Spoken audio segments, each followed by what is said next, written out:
It is with heavy heart that I cast my no vote, Mr. President.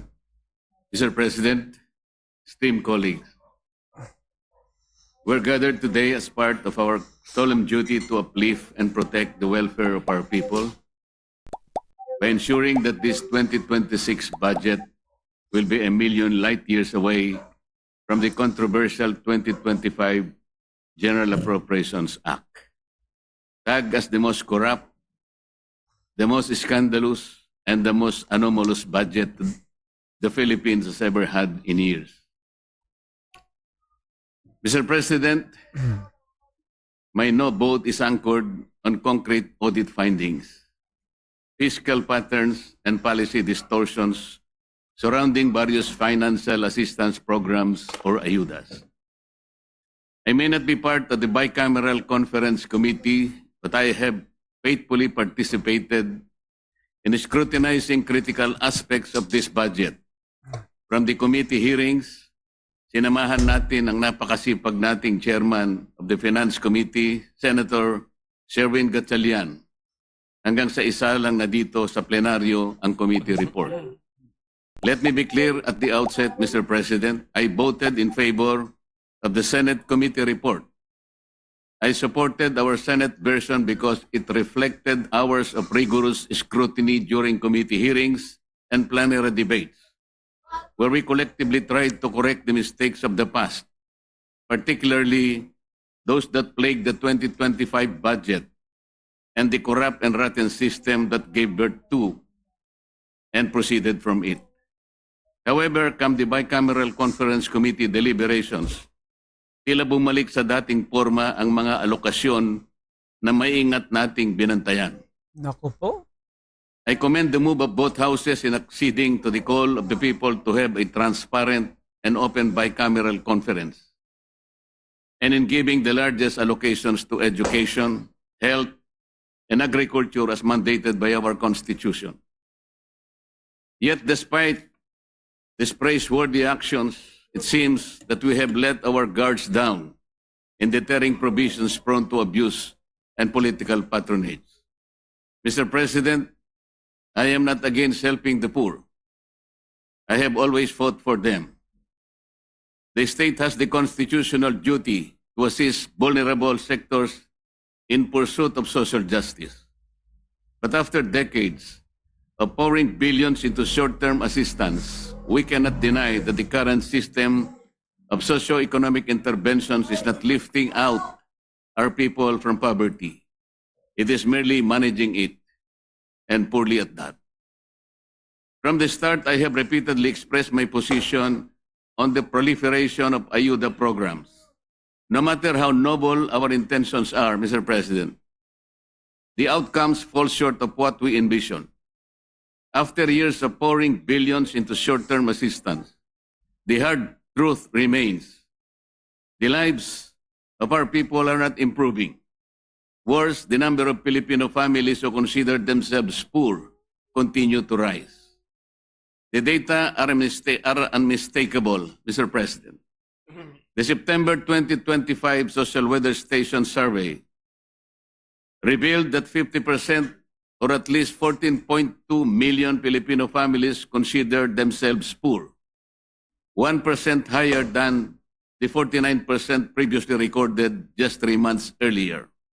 In 2024, the annual average for self-rated poor families stood at 57%, while both 2023 and 2022, the average was 48%. Even more alarming, as of November 5, 2025, about 22% of Filipino families experience involuntary hunger, going hungry with nothing to eat, at least once in the past 3 months, the highest level recorded since 1998 outside the pandemic. Mr. President, these are not abstract statistics. These are lived realities. And they beg the question, if ayuda is working, why are more Filipinos continue to be hungry and poor today? AIX, Maifif, Tupad. Samut-sari na ang naimbentong dagdag na listahan ng mga ayuda. Iba't ibang termino rin ang nagagamit. ngunit patuloy lamang itong naaabuso at nagagamit pampolitika. At hindi ito haka-haka lamang, Mr. President.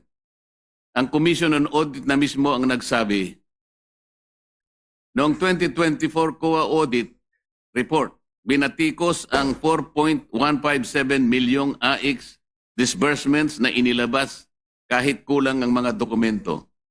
Ilang DSWD field officers din ang nag-ulat ng mababang utilization rates, non-compliance sa payment schedules at weak validation ng mga beneficiaries, creating serious risks of overestimated targets and improperly screened recipients.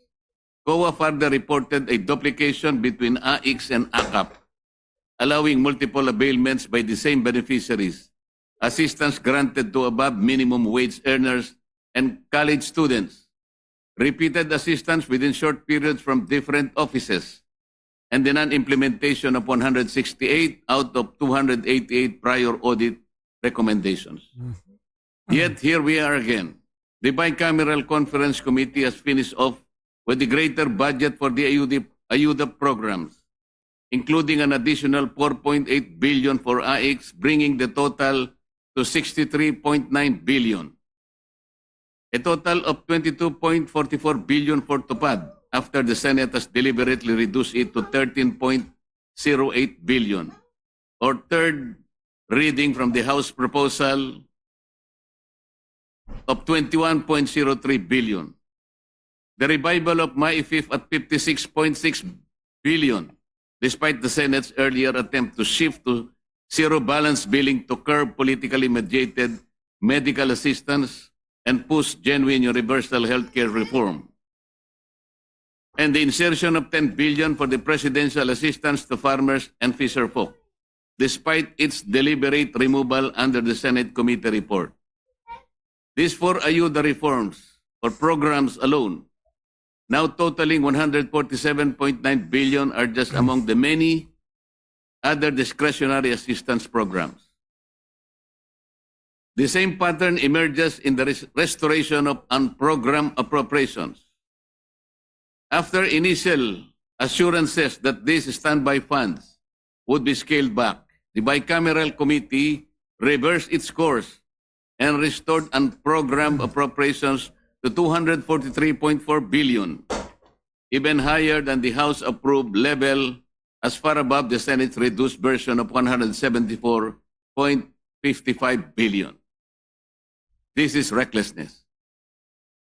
Mr. President, when we place massive increases in AYUDA and standby funds side by side, a troubling picture emerges. We are expanding both the soft channels of political patronage and the fiscal backdoors that allow them to be financed, all while claiming to pursue reform and discipline.